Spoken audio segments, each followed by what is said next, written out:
Yes, it's true. I walked for 120 hours to stop getting robbed.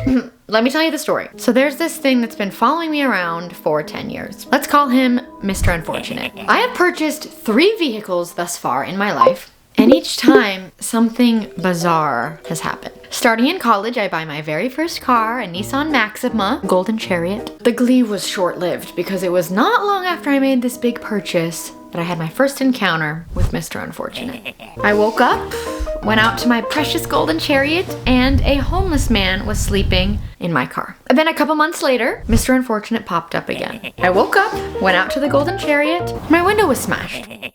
A year later, I get out of the Golden Chariot from a trip. From the time that I left my luggage on the porch, walked around the house to unlock the door, Mr. Unfortunate had stolen the luggage off of my porch. Okay, I know what you're thinking. Wow, you're very unlucky. Well, what if you buy a new car? Maybe Mr. Unfortunate won't be following you around anymore. Fine. Meet the silver bullet. Oh, she was a true gem. But now she's dead. I wake up one day, go out to my car, and a tree has completely smashed my precious silver bullet. Couldn't even open the door. Couldn't even get her door open. Welcome back, Mr. Unfortunate. A couple years later, I'm an adult. I'm out of college, I have my own apartment, a job, and I have saved up money to buy my dream car. A shiny, beautiful Toyota Tacoma 4x4 off-road. She's a beaut, what can I say? Although I never gave her a name, how rude of me. Comment below a good name for my Toyota Tacoma, and whichever one gets the most upvotes, I will bestow that name upon her. And I'll send you a tiny replica of her. Okay, so I'm living in Los Angeles. Surely, Mr. Unfortunate has not followed me to LA. You already know, but I guess I have to say it. Mr. Unfortunate has followed me to Los Angeles. He's here and he's stronger than ever. Again, I wake up, I go outside. I see you've been getting creative. My tailgate is gone. My tailgate is gone? Completely taken off the hinges, missing, gone. What more do you want from me? Oh, he wanted more. That brings us to modern times. Again, I wake up, go outside to my truck. I have been robbed. Both of my windows are smashed out and I have been robbed.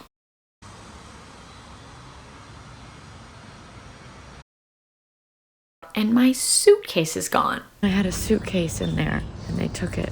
I'm defeated. Mr. Unfortunate has defeated me. So I start walking to clear my head.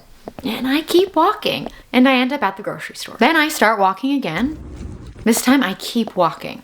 And I end up at my apartment. But not before I hyped myself up and came up with a plan to defeat Mr. Unfortunate once and for all. And that is the story that I'm going to tell on this video. Are you guys ready? Get your walking shoes on because we're going to be walking for 120 hours.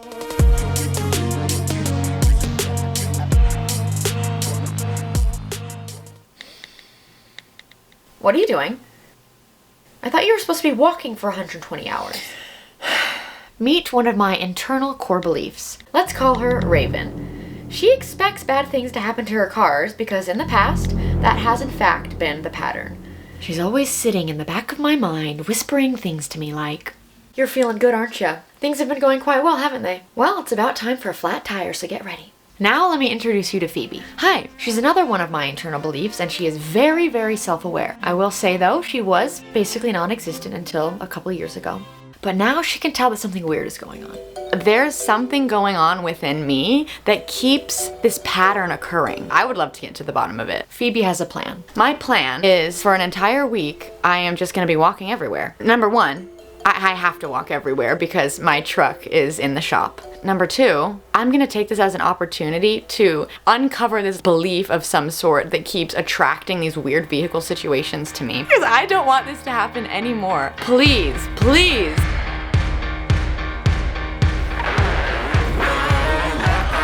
I just dropped off my truck. I'm officially carless. Now I'm gonna walk back home. It's almost 5 miles. It's St. Patrick's Day. I am walking again. Hey, but what do you think of me walking everywhere? I think that it's a little intense. So why do I think that walking for an entire week is gonna solve my problems and get Mr. Unfortunate out of my life? Well, over the next few minutes, I'm gonna explain it all, but here's a little secret. It's not the walking that's gonna fix me. What?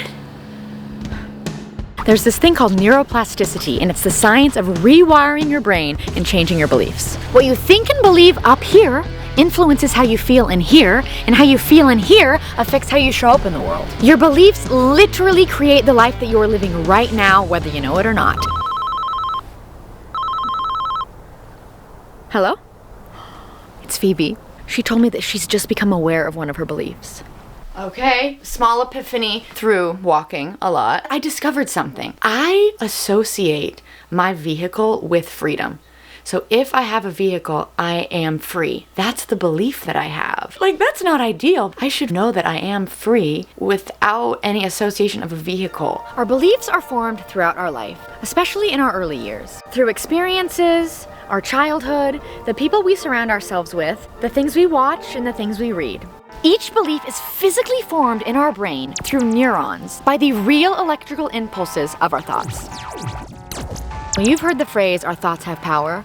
Well, that's right. Our thoughts are not just abstract things. They manifest in our brain physically. You can imagine them like a thought tree. When you think about something, you're growing the thought tree inside of your brain.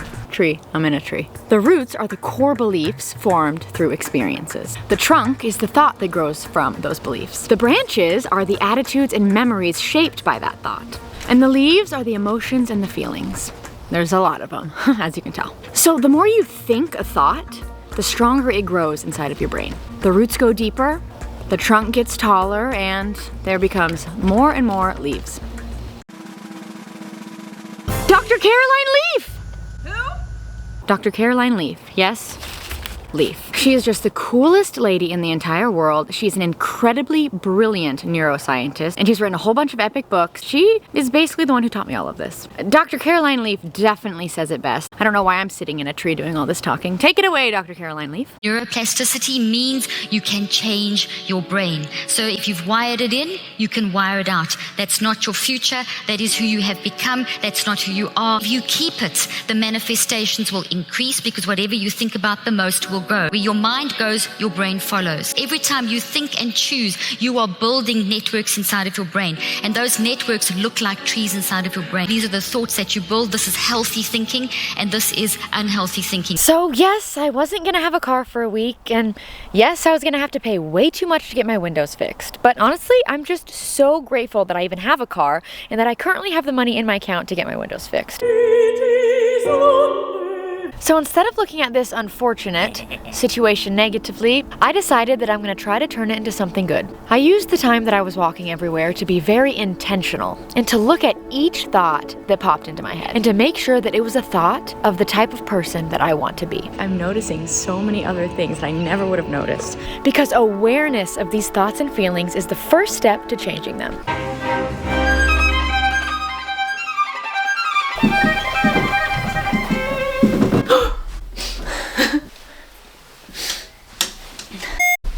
So sorry about that. I honestly don't know which weird limiting belief that was, but anyway.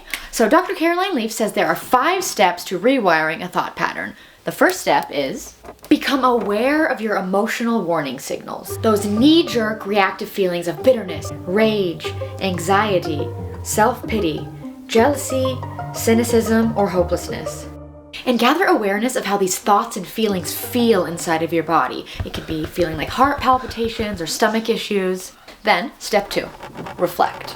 Ask yourself questions to try to figure out the information that these signals are trying to tell you. Step 3, write. Physically write out these reflections. Number 4, recheck. This time, look for patterns in your behavior and your thinking. Step 5, active reach. I think I just went cross-eyed. This is creating a simple phrase as a reminder of the work that you did in step 4. And say that phrase 7 times throughout the day to help practice the new thought. And remember, each day that you go through these 5 steps, you'll be diving a lot deeper and learning. Okay, that is not the right music to put here.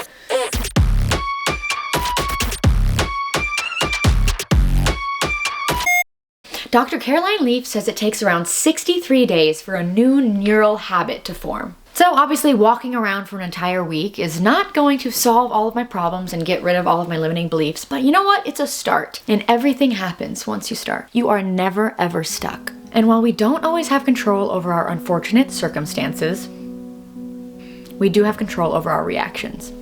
So while I still have a lot of work to do, I did learn something incredibly valuable this week. Raven, I'm talking to you. You don't have to worry anymore or prepare for something bad to happen, because even when a situation arises that isn't ideal, something good will always come from it, and we will be able to handle it. Our faith provides peace no matter the circumstances.